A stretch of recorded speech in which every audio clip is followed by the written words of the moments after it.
প্রধান উপদেষ্টাকে হত্যার হুমকি, থানায় জিডি।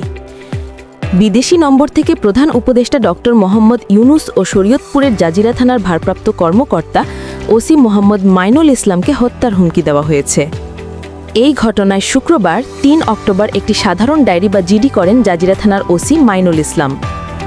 জিডিতে উল্লেখ করা হয়, গত ২৮ সেপ্টেম্বর শেখ হাসিনার জন্মদিন উপলক্ষে স্বেচ্ছাসেবক লীগের ঢাকা মহানগর উত্তরের যুগ্ম সাধারণ সম্পাদক মিঠুন ঢালী জাজিরা থানা এলাকার আওয়ামী লীগ নেতাকর্মীদের নিয়ে একটি গোপন বৈঠক করেন। খবর পেয়ে পুলিশ অভিযান চালালে তারা কৌশলে পালিয়ে যান। এই ঘটনায় রাষ্ট্রবিরোধী কার্যকলাপের অভিযোগে গত বৃহস্পতিবার ৬৫ জনের নাম উল্লেখ করে একটি মামলা করে পুলিশ।